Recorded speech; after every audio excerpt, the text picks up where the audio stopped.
কারটা আমি নিয়ে বেরোবো। এখন সকাল 9:25 আর ওইখানের দৃশ্য দেখে এসে বাস এখন স্নান টান সেরে নিলাম।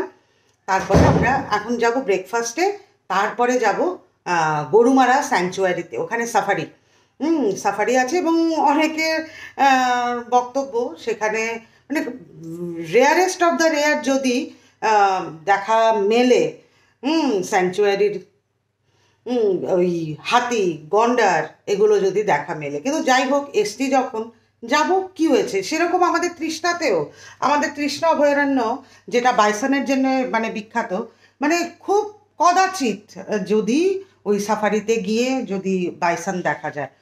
হয়তো বা তৃষ্ণার উদ্দেশ্যে যায়নি, কিন্তু এমনি পথে দিয়ে যাচ্ছি, দেখা যাচ্ছে যে বাইসনগুলো একদম রাস্তার কাছে চলে এসছে ধান টান খাওয়ার জন্য। কিন্তু যখন সাফারিতে যাওয়া হয় তখন অনেক সময় দেখা হয় না। যাক, যেটাই হোক আশপাশটা তো দেখে আসবো। একদম চলো চলো, কি আছে ব্রেকফাস্টে কে জানে, চলো।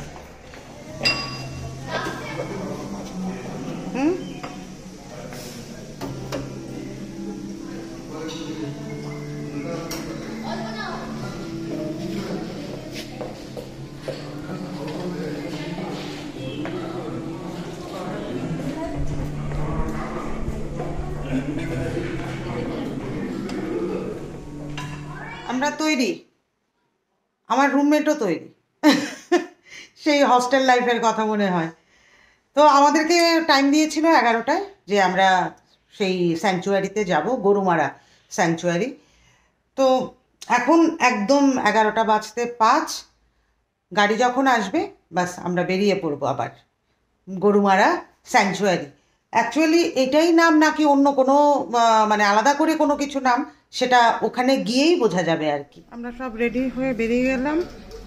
এই জায়গাটা অন্ধকার আসে রে, অন্ধকার, চেহারাগুলো একদম এই যে সব আমরা একে একে যাচ্ছি। তুই যাবি না? তুই যাবি না মান্না? যাচ্ছিস? চল এখানে আসবো। তোর ক্যামেরা নিয়েছিস? একদম তপন অল সেট, একদম উইথ ব্যাগ। হ্যাঁ চলো, ওখানে ওখানে আমরা বাঘ টাক পাবো? হ্যাঁ, যদি আমাদের ভাগ্য ভালো থাকে অবশ্যই আমরা দেখতে পাবো। আচ্ছা, plus rhino, elephant and bison. আচ্ছা, এখানেও বাইসন আছে না? হ্যাঁ, আচ্ছা আচ্ছা আচ্ছা, ঠিক আছে। বাকি পিকক নরমাল। এটা তো নরমালি। আর এদিকে কাঞ্চনজঙ্ঘা, নেচার বিউটি। হ্যাঁ এটা তো একদম ফ্রিতে আর কি। হ্যাঁ, নেচার বিউটিটা ফ্রি। চলো চলো, মুহূর্তে বন্ধুরা সব ক্যামেরা বন্দি এবং ফ্রেমে আটকানো বন্ধুরা সব ফটো তুলছে বান্ধবীরা। বিউটি কুইনের লগে নিয়ে ফটো তুলতেছ? ওরে বাস, গাড়িতে চেপে আলিপুরদুয়ার থেকে এবং তরাই অঞ্চল আমরা ভূগোলে যেটা পড়ছিলি যে টুপিটা একদম আমরা চিন্তা করতাম না, বাঘে আমরা খাইতো না, তুই আসত একদম। কি গন্ধ, কি গন্ধ! সেন্ট্রাল রিজার্ভ ডিপার্টমেন্ট থেকে আইছি একদম, একদম তোর ভরসাতেই যাইতেছে। নিশ্চয় নিশ্চয়, আমি থাকতে কারোর কোনো ভরসা নেই। জিম করবে এটা দিয়ে ভরসা নাই না? এই কি কস, আমি থাকতে কারোর কোনো ভরসা নেই, কথাটা কি কইলি? উল্টা কই এলিছি, উল্টা কই এলিছ? তাইলে উল্টা হইছে না? জিম করবে দিয়ে পাল্টে গেছে এবার। জিম করবে, জিম করবে পাল্টে গেছে। হ্যাঁ, জিম করবে, জিম করবে তো তাই না? শোনো না, জিম করবে জুনিয়র ভাই না সিনিয়র ভাই। টাকা দে, ওই দিকে টাকা। আকাশ বটে একটা, কি সুন্দর! মানে যদি এত সুন্দর আকাশ, নির্মল আকাশ এবং মানে সবুজে ভরা প্রকৃতিকে যদি উপভোগ করতে হয় তাহলে অবশ্যই শিলিগুড়ি যেতে হবে। আহা হা হা হা হা, নয়নাভিরাম। দেখো, এই প্রকৃতির ওপরেই না আমরা কত অত্যাচার করি, আমরা একটুও ভাবি না যে ঝাঁটাঝাট গাছগুলো কেটে ফেলি, কিন্তু এই গাছগুলো, আমি অক্সিজেনের কথা বাদই দিলাম, কিন্তু আমার যে চোখেরও সাংঘাতিক আরাম, এটা আমরা ভুলে যাই। কি নিরীহ গাছগুলো দেখো দাঁড়িয়ে আছে সবুজ, ওই দূরে এখনো গাছটা কিন্তু আমার দিকেই তাকিয়ে আছে। দিচ্ছি তো কিরণময়ের কাছে।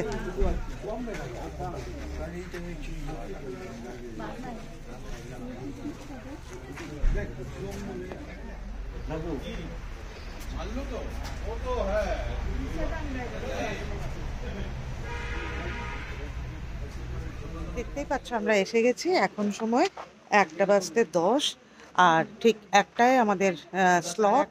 অফিসিয়াল যা যা প্রসিজার আছে এগুলোকে ফুলফিল করা হচ্ছে। বেশ একটা ভালোই হবে এমন একটা অনুভূতি কাজ করছে।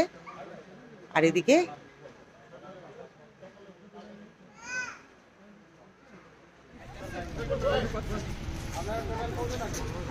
আমরা 14 জন।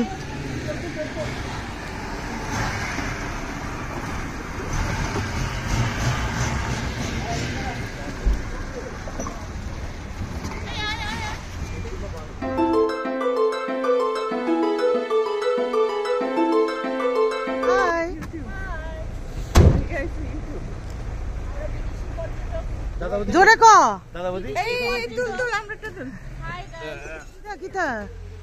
কি পার হইয়া গেল।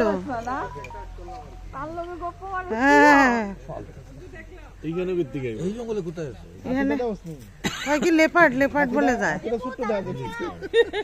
চা বাগানগুলি দুর্ধর্ষ লাগে, চা বাগানগুলি। লেপার্ড কিন্তু বড় মানুষরা অ্যাটাক করে না সাধারণত।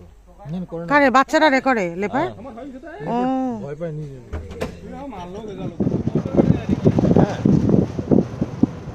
আমরা গেছিলাম তো এলিফ্যান্টে ক্যাম্প।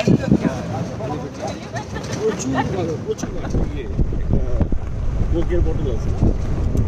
হঠাৎ আমি তো ফটো ফোকাস করতেছি, হঠাৎ আমি দেখি কি ব্যাপার, হাত হালকা হালকা লাগছে।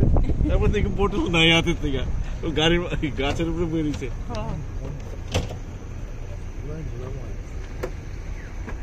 আমরা এই সাফারিতে বসলাম 5 জন এবং অনেক আশা আকাঙ্ক্ষা নিয়ে আমরা রওনা দিয়েছি। আমরা লেপার্ড দেখব, আমরা হাতি দেখব, আমরা গন্ডার দেখব, সমস্ত কিছু। এখন জানি না, এবং কথায় রয়েছে জঙ্গলে মঙ্গল। এখন মানে ওইভাবে যদি ভাবি যে মঙ্গল মানে তাহলে আমরা দেখব, আর অন্যভাবে ভাবতে গেলে কী হবে জানি না, বাবা ভাবার অবকাশ। তো এবার আশপাশটা দেখতে দেখতে যাওয়ার কথা বলছেন আমাদের গাইড, যে যদি চোখে পড়ে সেই আর কি। এইভাবে আমরা নাকি 8-10 কিলোমিটার আমরা ট্রাভেল করব। এই সময়ে যদি গাছের ফাঁকে জঙ্গলে যদি দেখা যায়, ওদের যদি দেখা মেলে, আমরা সেই আশাতেই আমরা ছুটছি। এবং আশা নিয়েই তো আমাদের জীবনটা বাঁচতে হবে, তাই না? আশা নেই মানে আমাদের জীবনটাও শেষ। কুলু ডান দিক, এই তো ময়ূর নাচ, ময়ূরী নাচ রে, ঝুমঝুমা ঝুম নাচ রে। যাক যাক যাওই দেখছি এডই। যাক আমরা ময়ূর তো দেখলাম, কথাই বলে something is better then nothing. তো ময়ূর দেখলাম, ময়ূরের পেখম দেখলাম, সব। ডাকটা শোনা গেল না, এবং যাক ডাকটা প্রচণ্ড কর্কশ, সেই জন্যই বোধ হয় ময়ূরের ডাককে কেকা বলে। জঙ্গলের মধ্যে দেখা যাচ্ছে গাছপালা লড়তেছে, তো হয়তো আশেপাশে হাতি থাকে। তাই এটা হচ্ছে একদম লাস্ট পয়েন্ট। এই পয়েন্টে আমরা ঢুকেছি। আমাদের সাথে গাইড রয়েছেন, উনি সব কিছু ব্যাখ্যা করে দেবেন, কি আশয় বিষয় সমস্ত কিছু। এক বুক আশা নিয়ে আমরা নামলাম। গন্ডার দেখব, হাতি দেখব, ওখানে নাকি অনেক খাবার দাবার ছড়ানো থাকে, তো এগুলো খেতে ওরা আসে। বাস এবার একটাই টুপি, এই টুপি এর মাথা থেকে তার মাথা, ওর মাথা থেকে তার মাথা। যেমন আমার সানগ্লাসটা আমার বান্ধবী ইতুর, মূর্তি নদী আছে, প্লাস ওই সলপিট করা আছে।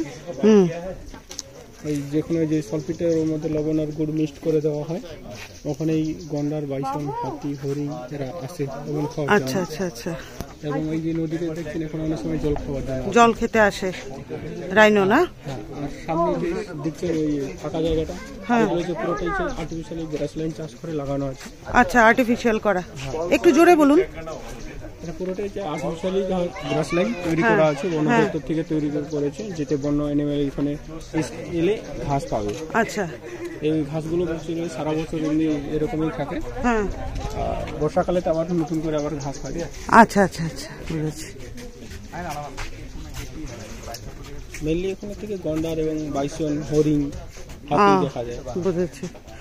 কোন সময়টাতে আসে এগুলো ওরা মেইনলি? অ্যাকচুয়ালি সন্ধ্যা না, ওই বন্য অ্যানিমেল ওরা অ্যাকচুয়ালি ওদের কোনো নির্দিষ্ট কোনো টাইম টাইম থাকে নেই, ওদের মর্জি মতন চলে আসে। আচ্ছা, সেগুলো মুশকিল। ও বুঝেছি। তারপরেও এত বছর ধরে আপনি যেহেতু আছেন, নিশ্চয়ই জানেন যে মেইনলি কোন সময়টাতে এদের বেশি। আমরা যতটুকু আমরা গাইড করি আর্লি মর্নিং, আর্লি মর্নিং। আচ্ছা, সন্ধ্যার টাইমটা একটু আচ্ছা, অ্যানিমেল দেখার চান্সটা বেশি। আর্লি মর্নিং আর সন্ধ্যার সময় চান্সটা বেশি থাকে। যাত্রা পোর্শন ওয়াচ টাওয়ার, এটা একদম কিছুই দেখতে পেলাম না, কিন্তু আমি অনেকে বলছিল ওই যে দূরে হাতি একটা বাচ্চা নিয়ে এসছে। আমরা গন্ডার, হাতি, হরিণ দেখতে পাই বা না পাই, ফটো তো তোলা চাই, তাই না সৌমিত্র? ফটো তো তোলা চাই। ময়ূর একটা পেয়েছি আমরা, হ্যাঁ, কিছুই মিলেনি। সন্ধ্যার সময় অনেক কিছু একদম যায়, স্থানীয়দের বক্তব্য এটাই। হ্যাঁ, গাইড যে বলছিলেন এই হচ্ছে নুনের জায়গাটা, আর ওই পাশে নুনের পাহাড়। কেননা নুন খেতে আসবে এরা। রাইনো পয়েন্টে যাচ্ছি আমরা, জানি যে আমরা দেখতে পাবো না কিছুই, তারপরেও যাব, দেখে আসব, ক্ষতি কি, জায়গাটা তো দেখে এলাম। আর ফ্রিতে যখন এই সৌন্দর্যগুলো আছে, অসুবিধা কোথায়? পথটা দিয়ে যে চলছি, জায়গায় জায়গায় কিন্তু হাতির বর্জ্য পদার্থ রয়েছে, কিন্তু হাতি তো দেখবো না। হঠাৎ করে একটা চিৎকার শুনলাম যে হাতি তার বাচ্চা সহ, দেখার জন্য ছুটে এলাম, কিন্তু ক্যামেরায় তো দেখা না, জুম করেও দেখা যায় না। কি প্রয়াস করতেছে শুভ্র, আহারে অ্যাডজাস্ট করে চলছে, এটা কার? ওরে বাবা, দেখতাছনি, দেখ কিছু দেখোসনি? হ্যাঁ, অনেক কিছু দেখেছি, প্রজাপতি অনেকগুলো। কিছু দেখলি? না রে, কিছুই বক ছাড়া কিছুই দেখতে পেলাম। বক একদম আয় চল। এই তো হাতি আসছে।